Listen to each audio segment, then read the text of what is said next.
इस वीडियो में हम पढ़ रहे हैं क्लास 9th के ज्योग्राफी के चैप्टर नंबर 6 को, जिसका नाम है पॉपुलेशन। और यह वीडियो नंबर सेकंड इस चैप्टर का। इसके पहले एक वीडियो किया है मैंने इस चैप्टर के ऊपर, तो अगर आपने उस वीडियो को नहीं देखा तो नीचे डिस्क्रिप्शन में लिंक है जहां से आप सारे वीडियोस इस चैप्टर के देख सकते हैं। वहां पर प्लेलिस्ट का लिंक दिया गया है। तो देखिए, पिछले वीडियो में हमने यहाँ तक पढ़ा था। इसके बाद अब हम नेक्स्ट टॉपिक पढ़ने वाले हैं जिसका नाम है population growth and process of population change. तो इस टॉपिक को हम इस वीडियो में देखने वाले हैं, तो आइए हम देख लेते हैं। तो देखिए, इस टॉपिक में हम पढ़ेंगे पॉपुलेशन ग्रोथ के बारे में और किस तरीके से पॉपुलेशन चेंज होता है। इस प्रोसेस को हम यहाँ पर देखने वाले हैं। तो देखिए, यहाँ पर एक लाइन लिखा हुआ है, population is a dynamic phenomenon. तो देखिए, यही लाइन जो है ये इस पूरे टॉपिक को समझा देता है कि देखिए, जो पॉपुलेशन है वो एक तरीके का डायनेमिक फेनोमेनन है, यानी वो हमेशा चेंज होते रहता है। उसका जो नंबर्स है या फिर जो डिस्ट्रीब्यूशन है, कंपोजिशन है, वो सेम नहीं रहता है, वो हमेशा चेंज होते रहता है। और इसी चीज़ को हम यहाँ पर पढ़ने वाले हैं। और ये जो चीज़ है, यानी पॉपुलेशन का जो चेंज है या फिर जो पॉपुलेशन का ग्रोथ है या फिर जो पॉपुलेशन का नंबर है, कंपोजिशन है, इसके बहुत सारे रीजंस हैं जो कि इसको अफेक्ट करते हैं। और इसमें से मेन जो 3 चीज़ हैं जिसको कि हम यहाँ पर पढ़ने वाले हैं वो है आपके बर्थ, डेथ और माइग्रेशन। तो आइए हम पढ़ लेते हैं इन सभी चीज़ों को और देखते हैं कि आखिर हमें इन चीज़ों में पढ़ना क्या है। तो देखिए, इसके पहले यहाँ पर हमारा टॉपिक है छोटा सा, इसी के अंदर, वो है पॉपुलेशन ग्रोथ। पॉपुलेशन ग्रोथ को हम समझ लेते हैं कि आखिर पॉपुलेशन ग्रोथ क्या होता है, किस तरीके से होता है। तो देखिए, यहाँ पर समझाया गया पॉपुलेशन ग्रोथ को कि growth of population refers to the change in number of inhabitants of a country territory during a specific period of time से ड्यूरिंग द लास्ट 10 ईयर्स। तो देखिए, पॉपुलेशन ग्रोथ होता क्या है। पॉपुलेशन ग्रोथ का simple मतलब ये होता है कि जो कोई कंट्री है या फिर कोई भी रीजन है, कोई भी इलाका है, उस खास इलाके में जो लोगों की संख्या है वो पिछले कुछ समय में, मान लीजिए पिछले 10 साल में या फिर पिछले 1 साल में कितनी बदली है, बढ़ी है, घटी है, उसी चीज़ को हम पॉपुलेशन ग्रोथ कहते हैं। जनरली ये बढ़ता है इसलिए पॉपुलेशन ग्रोथ इसको बात की जाती है, लेकिन हो सकता है कि पॉपुलेशन जो है वो कम भी हो जाए।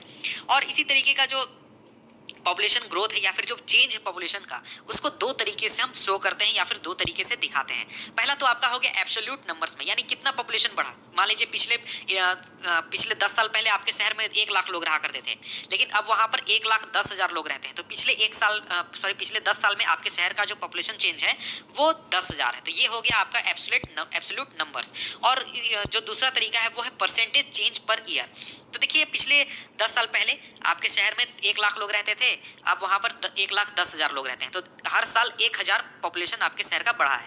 तो ये हो गया आपका 1% पर एनम। ये आपका परसेंटेज चेंज हो गया पर ईयर। तो 2 तरीके से हम पॉपुलेशन ग्रोथ को या फिर पॉपुलेशन चेंज को हम शो करते हैं। तो देखिए, जो एब्सोल्यूट नंबर्स हैं उसको हर साल जोड़ा जाता है या फिर हर डिकेड में, जब भी आपका जो पॉपुलेशन काउंट किया जाता है उस समय में एक तरीके से कैलकुलेट किया जाता है जो एब्सोल्यूट नंबर उसको, यानी पिछले 10 साल पहले यहाँ की इंडिया की पॉपुलेशन जो थी वो कितनी थी, उसके कंपेरिजन में हम अभी का देखेंगे। तो इस तरीके से एब्सोल्यूट नंबर हमें मिल जाएगा माइनस करने पर कि हमारा जो एब्सोल्यूट नंबर चेंज है वो कितना था। तो देखिए, जो एब्सोल्यूट नंबर्स हैं वो सिंपली बताते हैं कि आपके इलाके में या फिर आपके कंट्री में जो इंक्रीज हुआ है पॉपुलेशन का वो कितना हुआ है, यानी कि लोगों की संख्या 1 लाख बढ़ी, 10 लाख बढ़ी, 20 लाख बढ़ी, 10 करोड़ बढ़ी, ये आपको सिंपली बताता है। और ये सिंपली आप कैलकुलेट कर सकते हैं कि आप अभी का प्रेजेंट डाटा लीजिए और पिछले डाटा से आप उसको सिंपली सब्सट्रैक्ट कर दीजिए, तो आपको ये डाटा मिल जाएगा। और ये आपका सिंपली हम कह लेंगे एब्सोल्यूट इंक्रीज, यानी यह हमें बताएगा कि कितने लोगों की संख्या जो है वो बढ़ी है या फिर घटी है, लेकिन उसका जो रेट था वो पिछले साल के मुकाबले कम था। तो वही इंडिया के साथ है, इसको मैं आगे आपको शो करूंगा, तो एक्सप्लेन करूंगा एग्जांपल के साथ। देखिए, यहाँ पर यही कहा जा रहा है कि जो रेट है या फिर जो पेस है पॉपुलेशन इंक्रीज का, वो दूसरा तरीका है पॉपुलेशन ग्रोथ को कैलकुलेट करने का या फिर काउंट करने का। और इसको कैलकुलेट किया जाता है परसेंट पर एनम, यानी हर साल कितना परसेंट आपके इलाके में या फिर आपके देश में पॉपुलेशन ग्रोथ हो रहा है। फॉर एग्जाम्पल, जो रेट ऑफ इंक्रीज है 2% पर एनम, यानी कि किसी भी साल में, मान लीजिए कि 1 साल में आपके इलाके में अगर 100 लोग हैं तो 100 लोग में 2 लोगों की संख्या बढ़ रही है हर साल। तो इसको हम कहते हैं एनुअल ग्रोथ रेट। तो देखिए, इंडिया का जो पॉपुलेशन है वो काफ़ी स्टेडली इंक्रीज किया है 361 मिलियन से, जो कि 1951 में था। उसके कंपैरिजन में 2001 में अभी जो पॉपुलेशन 2001 में पॉपुलेशन है वो 1028 मिलियन है, यानी करीब 102 करोड़ 80 लाख। तो यहाँ पर ऊपर जो मैं बात कर रहा था कि जो परसेंटेज इंक्रीज का, कि कितना परसेंट इंक्रीज कर रहा है, उसको मैं यहाँ पर दिखा देता हूँ। तो देखिए, 1951 में आप देखें तो जो देखिए परसेंट एनुअल ग्रोथ रेट था वो था 1.25%, और जो एब्सोल्यूट ग्रोथ था वो था 4 करोड़ 20 लाख। और उसके बाद यहाँ पर आप देख सकते हैं कि सबसे ज़्यादा एनुअल ग्रोथ रेट कब था, 1981 से 1991 के बीच में, और ये कितना था 2.22% पर एनम। लेकिन उस समय में जो पॉपुलेशन ग्रोथ था वो था सिर्फ आपका 13 करोड़ 50 लाख। लेकिन उसके कंपैरिजन में आप अगर 2001 में देखें तो उस समय में जो आपका पॉपुलेशन 81 है, मैंने 1981 से 1991 कह दिया था, वो आपका वो करेक्ट कर लीजिएगा। तो इसके आगे हम बढ़ें तो इससे हम एक तरीके से देख सकते हैं कि जो एनुअल ग्रोथ रेट है वो एक तरीके से सही में हमें डाटा शो करता है कि कितना रेट से हमारा जो पॉपुलेशन है वो इंक्रीज कर रहा है या फिर बढ़ रहा है। तो ये दोनों चीज़ों को हमने यहाँ पर देख लिया। इसके बाद अगर हम आगे बढ़े तो यहाँ पर यही कहा जा रहा है कि देखिए जो टेबल 6.1 है और फिगर 6.1 है वो बताता है कि 1951 से 1981 के बीच में जो पॉपुलेशन ग्रोथ है वो कितना था, वो किस तरीके से इन सभी चीज़ों को एक्सप्लेन करता है। इसके बाद अगर हम आगे बढ़ें तो आगे यही चीज़ इसी ग्राफ को यहाँ पर एक्सप्लेन किया गया है कि देखिए कहा गया है कि 1981 से जो रेट है ग्रोथ का वो डिक्लाइन किया है ग्रेजुअली, यानी काफ़ी कम हुआ है। तो इस समय में जो बर्थ रेट था वो काफ़ी कम हो गया, लेकिन जो 182 मिलियन पीपल जो ऐड हुए टोटल पॉपुलेशन में 1990s में केवल, तो ये पहले से काफ़ी ज़्यादा था। और इसका रीज़न क्या था? तो इसका रीज़न ये था कि जो पहले हमारे पास बेस था, यानी लोगों की जनसंख्या थी वो कम थी, और इसलिए वहाँ पर जो लोगों का जन्म था वो परसेंट ज़्यादा होने के बावजूद वहाँ पर कम हुआ था। यानी करीब मान लीजिए कि 68 करोड़ आबादी है, तो वहाँ पर उसका 2.2% कितना हुआ आपका 2.2% पर एनम, वो आपको 10 साल में इतना हुआ 13 करोड़ 50 लाख। लेकिन हमारे पास अब कितनी आबादी है 1991 में? 84 करोड़ 60 लाख, और इसका 2.11% कितना हुआ? वो हो गया 16 करोड़ 30 लाख। तो इस तरीके से हम देख सकते हैं कि जो हमारे पास बेस है, हमारे पास जो पॉपुलेशन है वो काफ़ी ज़्यादा है पिछले साल के मुकाबले। इस वजह से जो हमारा जो रिजल्ट आ रहा है एब्सोल्यूट नंबर्स में वो काफ़ी ज़्यादा आ रहा है। तो इसी चीज़ को यहाँ पर एक्सप्लेन किया गया है। इसको एक तरीके से पढ़ने की मुझे नहीं लगता है ज़रूरत है, आप चाहें तो इसे पढ़ सकते हैं। यही कहा गया कि इंडिया का जो पॉपुलेशन है वो काफ़ी बढ़ रहा है, काफ़ी ग्रोथ कर रहा है, और ये 2045 तक चाइना है उसको भी ओवरटेक कर लेगा। इसके बाद अब हम आगे बढ़ते हैं और पढ़ते हैं हमारा इसी में नेक्स्ट टॉपिक जो है वो है हमारा प्रोसेस ऑफ पॉपुलेशन चेंज या फिर ग्रोथ। तो इसमें हम 3 मेन फैक्टर्स को पढ़ने वाले हैं, देखने वाले हैं। वो है हमारा बर्थ रेट, डेथ रेट और माइग्रेशन।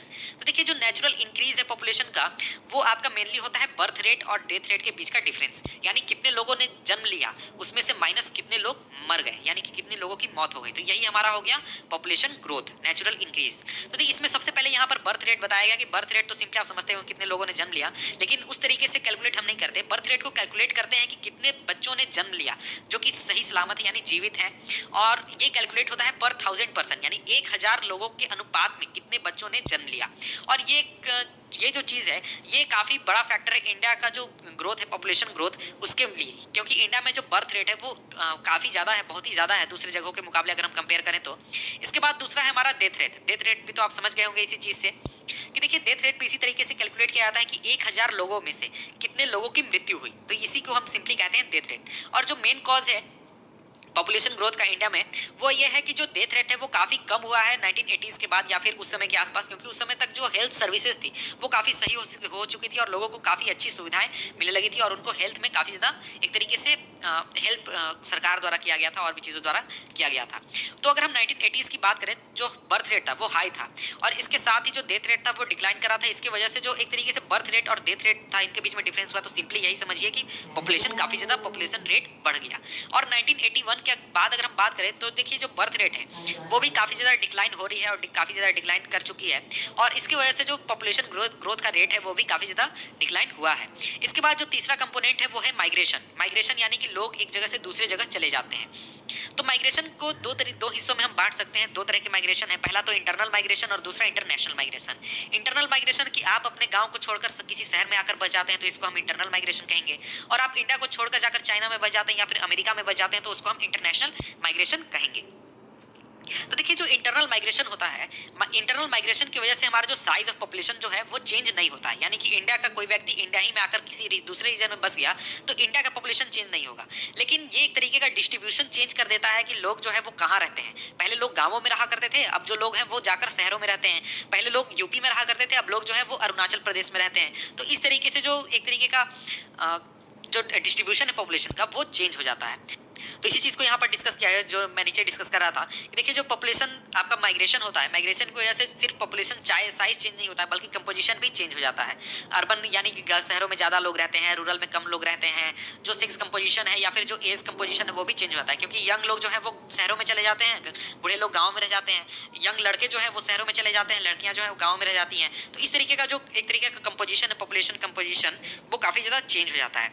और इंडिया में अगर हम बात करें तो जो रूरल और अर्बन माइग्रेशन है वो काफ़ी ज़्यादा आपको देखने को मिलेगा। लोग गांव को छोड़कर शहरों में जाकर रह रहे हैं, और उसका रीज़न एक ये है कि जो गांव है वहाँ पर लोगों को जॉब नहीं मिलते, या फिर जो लोग हैं उनको एक तरीके से बहुत कठिनाइयों का सामना करना पड़ता है। तो इसी तरीके से अगर हम बात करें तो यहाँ पर एग्जांपल दिया गया कि अर्बन पॉपुलेशन जो है वो 17.29% थी 1951 में, यानी टोटल पॉपुलेशन का 17% लोग शहरों में रहा करते थे, लेकिन 2001 में वो अब 27.78% हो चुकी है और ये काफ़ी ज़्यादा इंक्रीज है। और इसके साथ ही जो मिलियन प्लस सिटीज़ है, यानी जहाँ पर 10 लाख से ज़्यादा लोग रहते हैं, वो उनकी संख्या अब 23 से बढ़कर 35 हो चुकी है सिर्फ एक डिकेड में, यानी 1991 से 2001 में। तो इस तरीके से आप देख सकते हैं कि किस तरीके से माइग्रेशन जो है वो पॉपुलेशन को प्रभावित करता है। इसके बाद हमारा जो नेक्स्ट टॉपिक है एज कंपोजिशन, ये हमारा नेक्स्ट टॉपिक में आता है, इसलिए इसको हम नेक्स्ट वीडियो में डिस्कस करेंगे, जिसका लिंक मैं नीचे डिस्क्रिप्शन में दे दूंगा। तो मिलते हैं आपसे हम नेक्स्ट वीडियो में, तब तक के लिए गुड बाय।